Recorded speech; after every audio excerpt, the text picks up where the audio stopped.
And welcome on into another edition of Off the Wall here on ClavesOnline.com, driven by Munganast St. Louis Acura. I'm Joe Roderick, and on the other side of the screen, you see a man from the Dan Patrick Show. He's known as McLovin, a good friend of mine, Andrew Perloff, joining us for this week's edition. What's going on, man? How are you doing?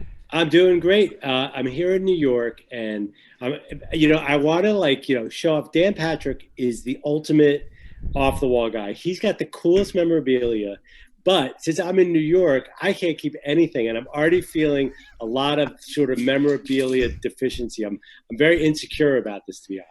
Well, I'm sure. I mean, you have done so. You and I met for the first time at my first Super Bowl, which was 9 years ago, the Indianapolis Super Bowl.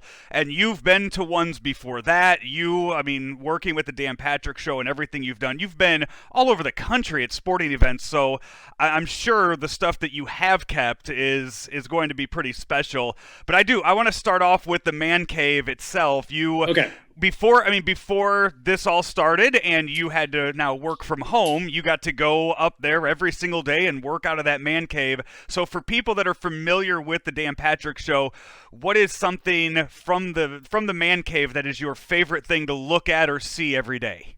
Okay, so it's funny.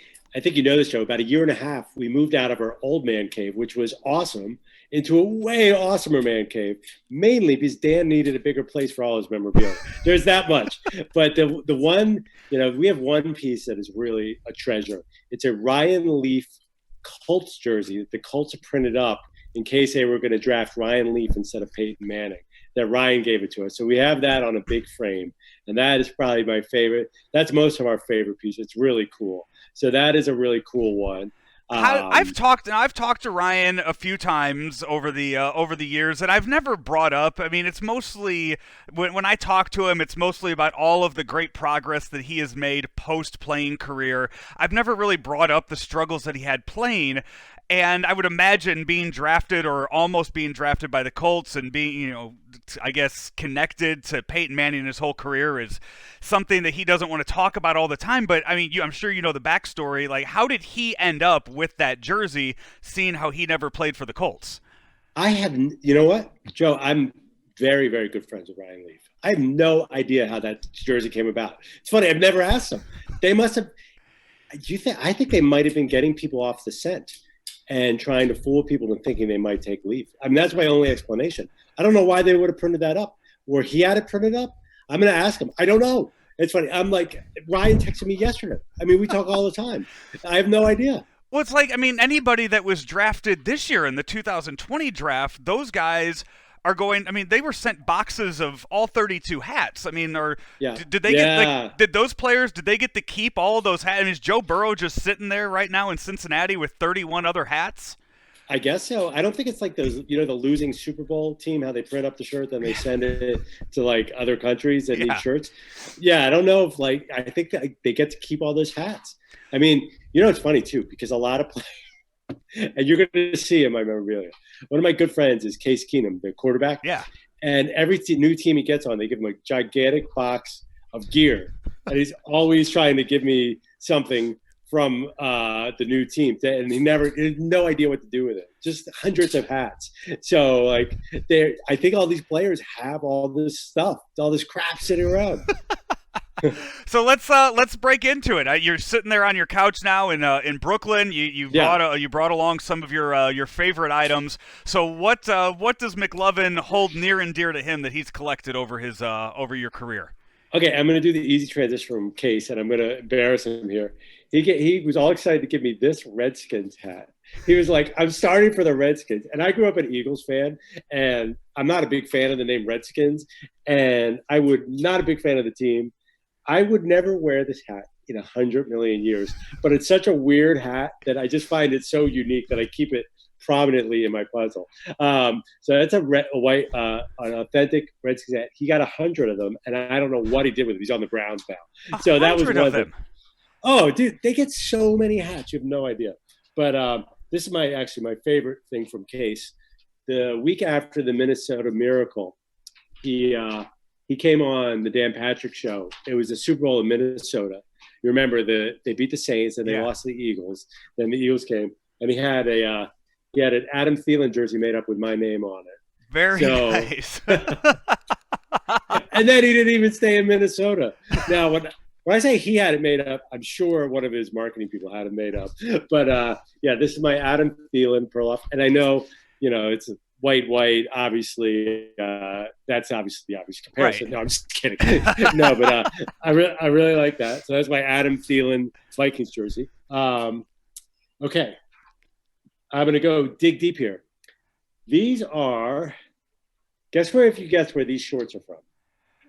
I saw the D, so I'm going to say Dartmouth. So I was a tall shooting guard for the Dartmouth JV basketball team in 1992, and these are my shorts. You still had from 92? Well, I had them resend me shorts from that era. Yeah. But that's my athletic claim to fame is I was like an average high school player, but the JV team there was not that good. So I made it. I made Dartmouth JV, and we got to play with the varsity all the time, travel with the varsity. So that was my athletic achievement. So a really high GPA, though. Yeah, we had a lot of academic All-American, JV all academic All-American. So B plus and I once put 12 points down in the Yale auditorium, so that was a big deal. No, I do that. I mean, with you saying you reached out to Dartmouth to have them send you that. I do that all the time with Western. I redshirted there as a freshman at Western Illinois for baseball, and I still hit them up all the time, trying to get stuff from them. So I totally. Free shirts are the best. Awesome. All right, so now I'm going to give you some Dan Patrick Show memorabilia here. This is my claim to fame. Was, let me see here. Yeah. About 10 years ago, I broke my glasses. We had this thing called the box where you get in during breaks and you talk to camera. And I was about to play the Harlem Globetrotters that night. And I was wearing the uniform. I took the ball and I spun it on my finger, bounced off the wall, banged into my glasses and broke my glasses. I know you didn't remember that. And for a long time, that was my big claim to fame that I broke my glasses on national TV. And that completely overshadowed the fact that you got to play a game against the Harlem Globetrotters, right? Yeah. That was like a lot of media people have gotten to do that. And like, I thought it was going to be like, so the tricks, the helium ball was like so obvious. Everyone knew that was coming. But I airballed my 1 3-point attempt in the game, by the way. But I did. Then I hit a foul shot. Then I was going to hit another one, and some 7'5" guy goaltended, and they didn't call it. Who goaltends a foul shot? So that's my Harlem Globetrotters. All right, next, you remember this T-shirt well. I grew up an Eagles fan. Yes. I had my parents buy me an Underdogs T-shirt. Actually, no, I bought this in Minnesota. This is that famed Underdogs T-shirt. I love that sort of spirit of Philadelphia. If you had told me when I was a kid that the Eagles were ever going to win the Super Bowl, I never would have believed it. And the funny thing is, too, Joe, and I'm sure you can relate to this, I try not to root for the Eagles on the show too much, because I don't want to be biased. But when they won the Super Bowl, I just couldn't help but wear this around the man cave for a couple of weeks. Right, and it's not like any of your co-hosts on the Dan Patrick Show don't openly root for their teams either, like Fritzy. Oh, he's ridiculous. He's such a Broncos fan, he won't even book Phillip Rivers on the show. We haven't had Phillip Rivers in 10 years. And he's like the best interview. It's so annoying. Okay. This is what I call my most unearned piece of memorabilia of all time. Dan was like a big part of NBC's London Olympics coverage in 2012. And he came back and he brought me this sweatshirt. Very nice. It's a very nice sweatshirt. But can I really wear this NBC London sweatshirt having not worked on it? So I've never worn it once. What do you think? What's the etiquette? I mean, you could say it was a gift brought back to you. So I think I would wear it. I mean, so I have on one of my walls over here, I have a plaque hanging up for the best play-by-play voice of St. Louis. A plaque hanging up that is supposed to be, it says on there that it was won by Mike Shannon back in, I think it's 2008, I believe. And when we were clearing out one of the radio stations several years ago, I found it in there. Mike Shannon doesn't want that. Mike Shannon's not going to take it from an AM radio station that gave him an award 10, 12 years ago. So I have it proudly hanging up on my wall right now. So I have taken that over. That's kind of lame, Joe. I got to be honest. That is super lame. You might have to take that down. That is wow. That is all right. One of these days, I'll show it off. I'll in honor of you, I'll put a poll up online, and we'll get some. I'll get some feedback for that. Okay, I got 3 more things here. All right. Okay. Do you remember the spring that Nashville Predators were really good, and they made the semis? Did they? Okay. I remember it a few years ago. Yeah, if the Blues aren't going deep in the playoffs, I check out of hockey. Yeah. So I know nothing about hockey, but I decided that Smashville was really cool. Yeah. So for a 2-month period, the city of Nashville adopted me as their native son, and I became the biggest Predators fan. And I'd go on at noon and recap the games. I barely even understand the rules of hockey. The city, this board of tourism, sent me this giant box of Nashville gear, and I wear it proudly. So this is one of my Nashville Predators hats. So I've never bandwagon jumped like that in my life, but it was a big spring for me, the spring of Smashville. I can't believe all the boxes of hats. Usually when I get something sent to me, it's just a one-off, but you and Case Keenum are getting boxes of these. Yeah. Okay. 2 more things. Remember, you know how I'm like a Halloween costume guy? Okay. Yeah, so like I'll always have a Halloween costume on Dan Patrick Show. If you could guess this, I will be shocked. I'm going to hold it back. Okay? It's a sports figure. I know where you will go with this. Guess what I was with this denim overall.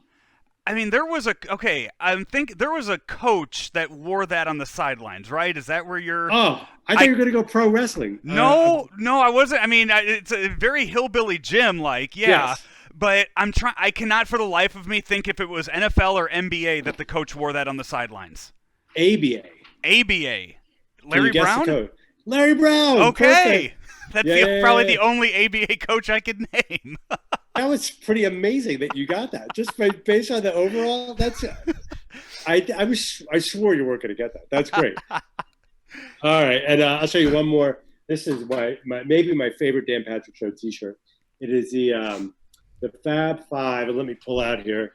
The Fab Five, Dan and Seton and Paulie and Fritzy and McLovin, which is I think my favorite T-shirt because it's all of us. And also Adam Sandler wore it on his Netflix special when he did a stand-up comedy about 4 months ago. He did. So I don't remember. I've watched that special. I don't remember seeing that shirt.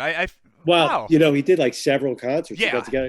There was at least 8 or 9 shots with the song. You might not have recognized it, but Adam Sandler wore that, and it's also my favorite show T-shirt. So that's a brief, random assortment. And then one more thing.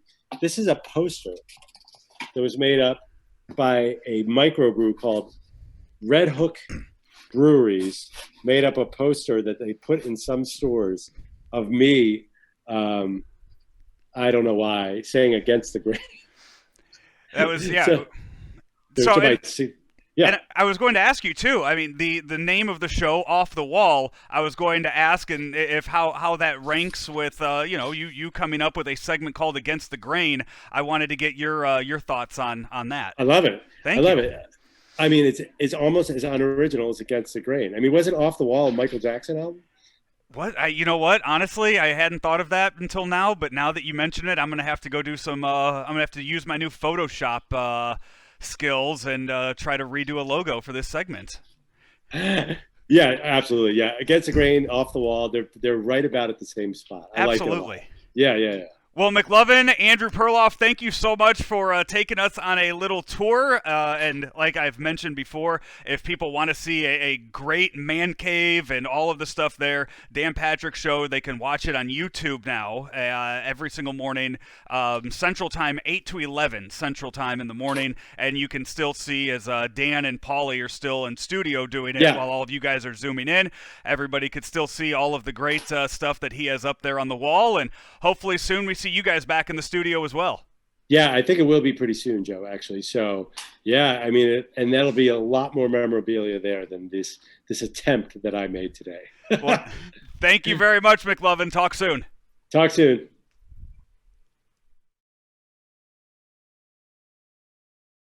We love talking to the president and chairman of Ameren, Illinois. He is Richard Mark. Emergency Operations Center acts as kind of a central command center, and everything is dictated from there. They tell the crews that are out in the field where to go, where the main breakers are to go to de-energize the line, and then they verify that that line is closed, and they're able to tell 500, 600, 700 people that are working out in the field exactly where to go to make the proper repairs to get our system back on in a storm situation.